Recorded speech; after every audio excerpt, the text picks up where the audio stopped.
Hello and welcome back to the Human Manual. I am your host Ankit, and today I am going to discuss with you the text 15 of the second chapter of Bhagavad Gita, where Krishna speaks to Arjuna the following verse.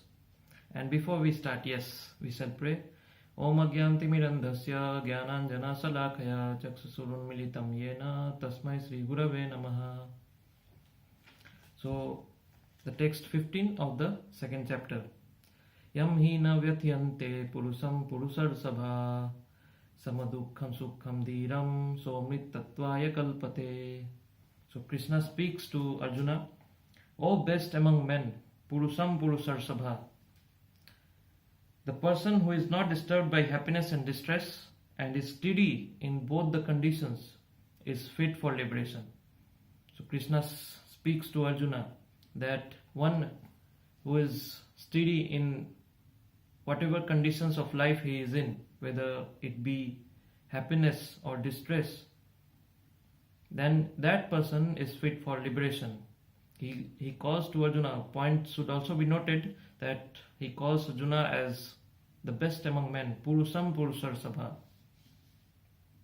So definitely Arjuna is one of the best among men who can understand this, and therefore Krishna says to Arjuna, Yam hina vyatyantyate purusam purusarsabha samadukham sukham dhiram somrittatvaya kalpate. Somrittatvaya kalpate means somrittatvaya sah means in Sanskrit he.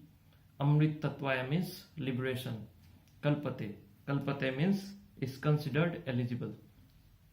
So one who is not affected by happiness and distress and is steady in both the conditions is fit for liberation.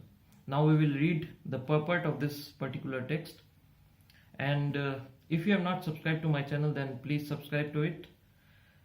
Press the like button if you are liking my videos, and we will continue with the purport.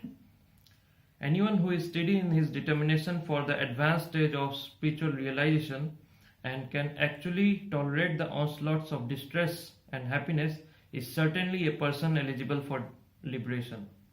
In the Varnashram institution, the fourth stage of life, namely the renounced order. In the Varnashram system, the fourth stage of life is known as sannyas, which is the time when a person, it is nearly around the age of 50 plus, when a person in the Vedic system, there are four stages of life in the Vedic system, in which the fourth stage is the Varnashram system, in which is also known as the renounced order of life.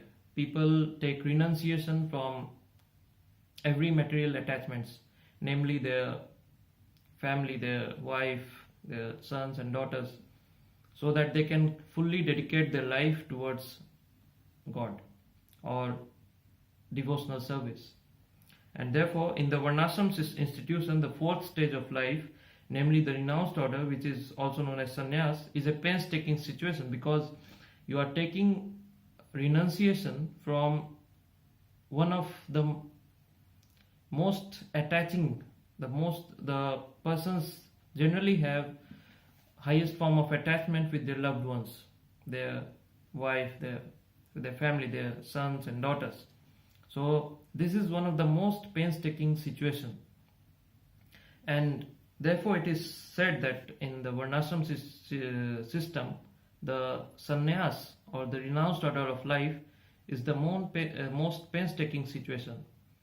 So therefore your conviction for devotional service or your motivation for your devotional service towards God should be very, very strong in order to bear this pain, in order for that pain should give some worth to your renounced order of life.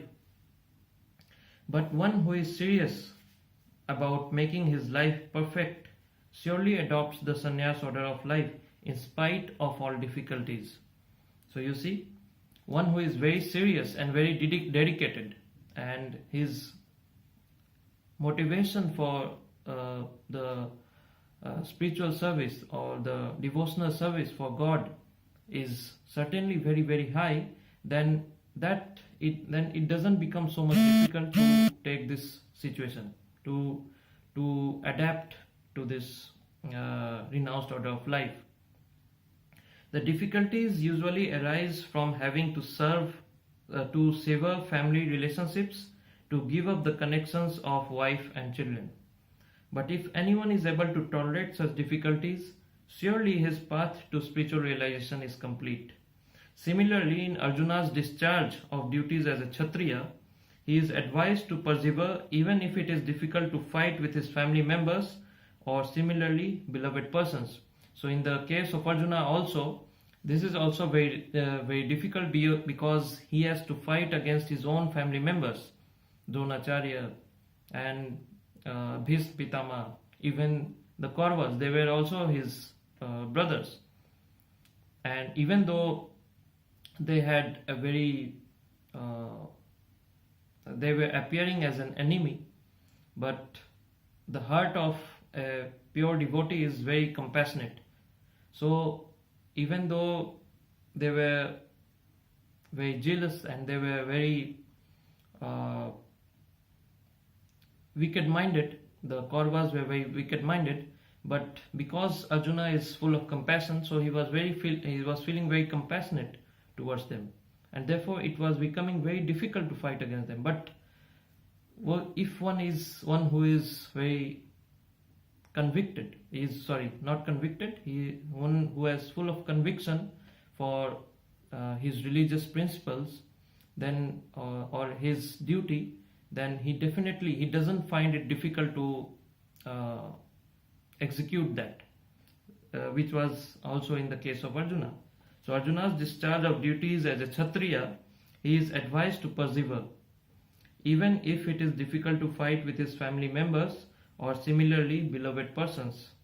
Lord Chaitanya, the great Lord Chaitanya, took sannyas at the age of 24, and his dependents, young wife as well as old mother, had no one else to look after them. So Lord Chaitanya is also considered to be an incarnation of Lord Krishna. Lord Krishna incarnated in the form of a devotee as Lord Chaitanya. And in Lord Chaitanya's life also, Lord Chaitanya took sannyas at a very very young age of 24, and he had to leave his mother and his wife at that stage. So you can just imagine what condition he would be in, and not just him, but also the condition of the family members. It's a really really painstaking situation. So only when a person has a great dedication, a great devotion for the God consciousness, only then one can take such renounced order of life. Then only can one take sannyas, because only when one has that power can be able to handle that painstaking situation. So therefore Lord Chaitanya also took sannyas because he had such conviction, and of course he was an incarnation of Krishna, so he had to demonstrate among us how to control this pain. Yet for a higher cause he took sannyas and was steady in the discharge of higher duties. So Lord Chaitanya also, because even though he had an old mother and a young wife, and also his age was very young, but yet he took that decision of sannyas because of a higher cause, which was devotional service for God. And he took sannyas and was steady in the discharge of higher duties. That is the way of achieving liberation from material bondage. So what does this verse actually means? I would try to explain to you with an example. Suppose this generally happens. This of course happens. There was an eagle or a hawk which was hovering over the river. It had golden feathers, very huge feathers, and his eyes was completely golden, and his pupil was black, shining black in the sunshine, and it seemed to be very golden in color. And its eyes was gazing in the river, and it started coming down, circling over the river. But its eyes were focused on something on the river, and suddenly it dived deep, not deep, but to some extent, let's say 30 centimeter or maybe half a meter. It dived into the river, and it came out with a fish which was fighting for its life and disappeared in the forest. So what do we learn from this? That fish was enjoying with its families, with its friends, having fun time. But suddenly that hawk ripped it from its comfort zone, the comfort zone in which that fish was situated. That hawk completely ripped it from the comfort zone in which that fish was situated. Similarly, we are also situated in that same situation. We think that we have a comfortable life, or we are situated in that way, that comfort zone, that we think that, oh, everything is fine, everything is okay. But the uncertainties which come in our life in the form of calamities or death of a loved one or loss of a job or something like that, then we also are left in the similar condition like that of a fish. But what does Krishna says in this particular text? Krishna says that one who is steady in the happiness or distress is fit for liberation. And how to be steady? Krishna says in the previous verse that one who is following the rules and regulations of religious principles, abiding to the words of his spiritual master and following what I am saying, then he gets situated on a higher platform, on a higher consciousness. Just imagine, had that fish been swimming deeper into the river, that hawk would not be able to would not be able to catch that fish. So when we also are situated on a higher platform, on a deeper consciousness, then this hawk of uncertainties will not affect us. Which means what? We are not, even though we are on this earth, but our mind is situated on a higher platform. It doesn't mean that the uncertainties or the calamities will not come into our life, but because we are situated on a higher platform, it will not affect us much. It will affect us, but it will not affect us much, so that we could become completely, morose.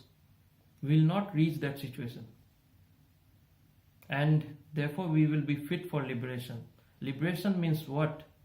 When your consciousness gets situated on a higher platform, on the platform of the soul, which is Satchitananda, then automatically it means that you are already liberated. You are liberated from the clutches of Maya. You are liberated from the clutches of illusion. You are liberated from the clutches of uncertainties.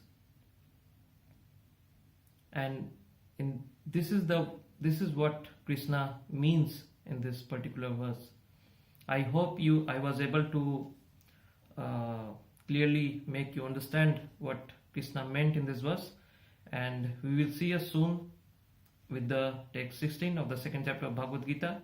And also, if you are not subscribed to my channel, then please subscribe to it and press the like button if you are liking my videos. and see you soon. Bye bye.